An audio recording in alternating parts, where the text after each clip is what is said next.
I want my TV work to be a legacy and a history of this epidemic of our century.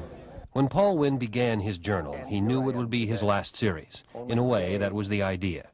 Paul wanted to reach out to families grieving for loved ones lost to AIDS, to encourage those who are HIV positive, and especially to those still untouched by the disease. He wanted somehow to reach the majority of us who shy away from the harsh finality of AIDS.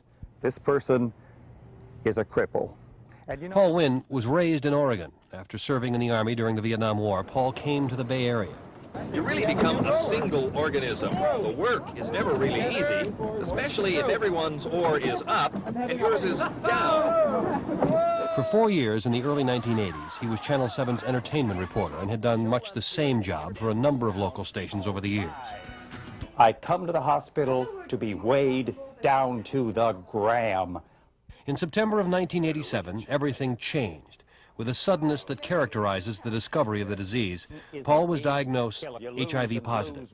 He remained healthy until last spring, when he was stricken with what has come to be called the wasting disease. When he began his journal on Channel 7, he had already lost 55 pounds from a normal 185.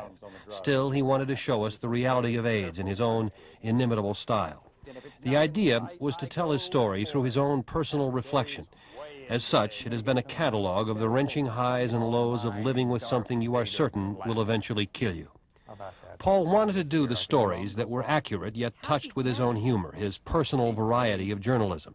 It was something few had tried before, a first-person chronicle of a terminal illness. Are people afraid to be near you? Only after my special pesto sauce.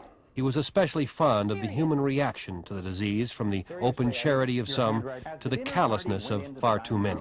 Suddenly, our hostess spies the two single gentlemen. She grabs a hold of them and escorts them down to the end of the table, past the fine Georgian antique silver and the beautiful Limoges china and the Lalique crystal. And she seats the two guys down at the end of the table. And there for them, 2 paper plates,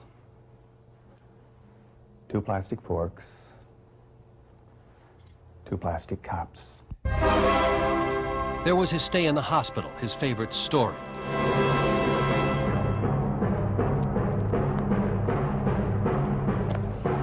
Rocket J. Squirrel here. There was what he called the parade of potions collected as his illness progressed. Doctor says, no, it's not addictive. Much. But behind the humor, there was visible pain. And in a candid moment, Paul describes some of the frustration. I'm on a study of a drug called Megase, which is an appetite stimulant.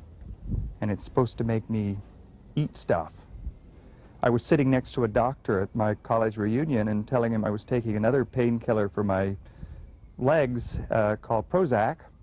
And he said, oh, but that's an anorexic. It dampens down your appetite. So if you're taking a stimulant and a dampen down, the two are working against each other. And that's what's so frustrating. The doctors give you their best shot, but one department doesn't know what another department's doing. When he began his series in January to an explosion of national publicity, Paul believed he had at least another year to live. He was wrong. As time progressed, his health began a rapid decline, and his resolve about the journal began to falter. And so I feel the time has come perhaps to consider saying so long for a while. No, I will not give up. I will not give up. It's too important to me to be back in television, just for me, to be back in television, to be working with my colleagues and to be doing TV.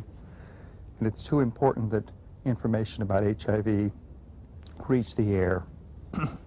Perhaps it was the reaction of just folks, the cherished letters and goodwill from viewers that kept him at it. Hear the words of this gentleman from Aptos, California. But when you're depressed or not feeling prosperous, show us that too. You've got a rare forum. You know that. Bring us yourself, not Mr. HIV. Paul Wynne set out to educate us about our attitudes towards those who have AIDS and to encourage others who are HIV positive. He hoped to teach us to not be blinded by denial or fear because he knew his time was limited. He gently prepared us for the inevitable. It was the one thing he was able to do for us that we could not possibly have done for him. For 6 months, we witnessed the extraordinary courage needed to accomplish Paul's final work as a journalist. It was his greatest legacy. Hear me when I say this to you. It's been a joy knowing all of you. Then, now, everybody out for ice cream. And yeah, it's on me.